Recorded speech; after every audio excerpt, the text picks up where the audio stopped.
सुप्रभातम। कक्षा नवम। प्रेमचंद के फटे जूते। हरिशंकर परसाई। हरिशंकर परसाई का जन्म सन 1922 में मध्य प्रदेश के होशंगाबाद जिले में स्थित जमानी नामक गांव में हुआ था।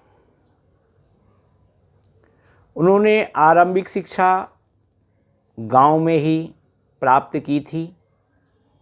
उच्च शिक्षा के लिए वे नागपुर चले गए। वहीं पर नागपुर विश्वविद्यालय से एमए हिंदी की परीक्षा उत्तीर्ण की। वह अपने जीवन काल में उन्होंने कई पत्र पत्रिकाओं का संपादन किया। उनकी आर्थिक तंगी के कारण सन 1995 में देहांत हो गया। पाठ का सार देखेंगे। शेष उनकी जो रचनाएं हैं उनको आप अपनी किताब से ही पढ़ लेंगे।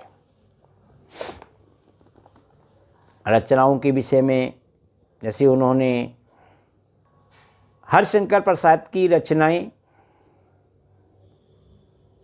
हरिशंकर परसाई ने प्रचुर लेखन कार्य किया। उनकी कई पुस्तकें प्रकाशित हो चुकी हैं।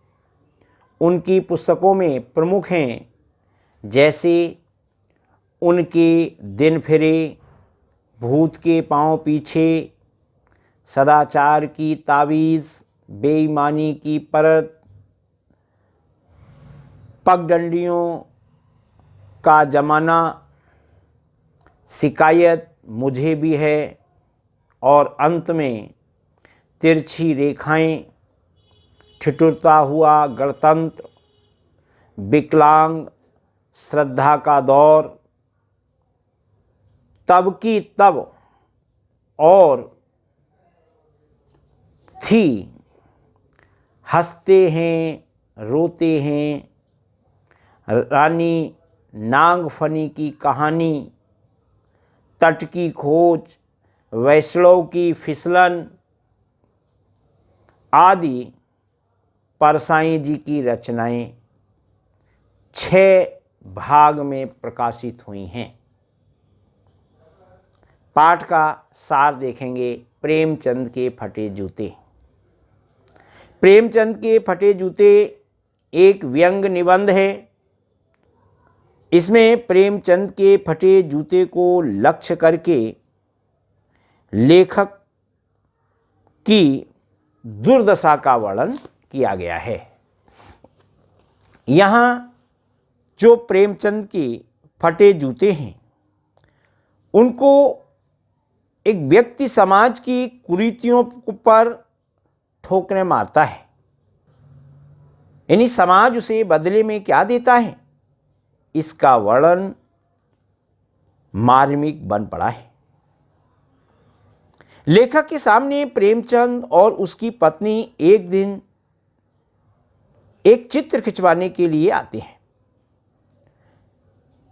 इस स्थिति को देखकर प्रेमचंद के कुर्ता धोती पहने हुए हैं, सिर पर टोपी है, गालों की हड्डियां उभरी हुई हैं, पांवों में कैनवास के जूते हैं जिनकी पतरियां निकल आई हैं, इसलिए वे वैतरतीब बंधी हुई हैं। बाएं पैर में एक बड़ा छेद हो गया है जिसमें से उंगली बाहर निकल आई है। प्रेमचंद के फटे जूते देख करके लेखक चिंता में पड़ गया। अगर फोटो खिंचवाते समय पोशाक का यह हाल है तो वास्तविक जीवन में क्या रहा होगा। परंतु फिर विचार आया कि प्रेमचंद अंदर बाहर की अलग अलग पोशाक रखने वाले इंसान नहीं है, लेकिन सोचने लगा कि प्रेमचंद हमारे साहित्यिक पुरखे हैं, फिर भी उन्हें अपने फटे जूते का जरा भी एहसास नहीं है। उनके चेहरे पर बड़ी बेपरवाही और विश्वास है। हैरानी की बात यह है कि फोटो में भी प्रेमचंद के चेहरे पर एक व्यंग भरी हंसी है।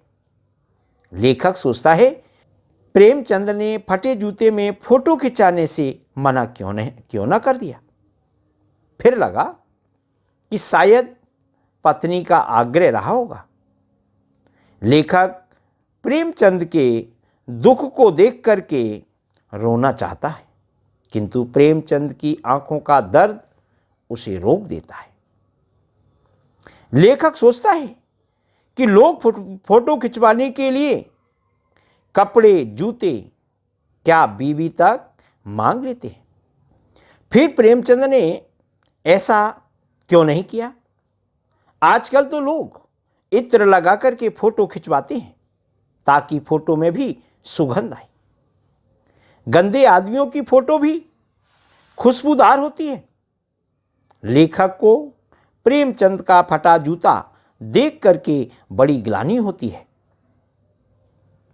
लेखक कहता है कि मेरा जूता भी ऊपर से अच्छा दिखता है, किंतु उसका तला घिस गया है।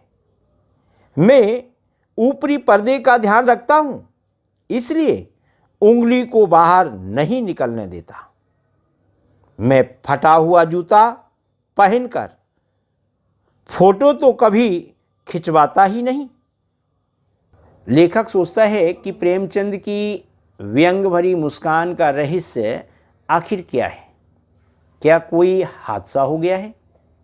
क्या किसी होरी का गोदान हो गया है, या हल्कू नामक किसान के खेत को लीलगाय चर गई है, या घोषू का बेटा माधव अपनी पत्नी के कफन को बेच खा गया है, या फिर लेखक किसी महाजन के तगादों से बचने के लिए दूर दूर के चक्कर काटता है। याद आता है भक्त कवि कुंभन दास का जूता भी तो फतेहपुर सीकरी आने जाने में घिस गया था।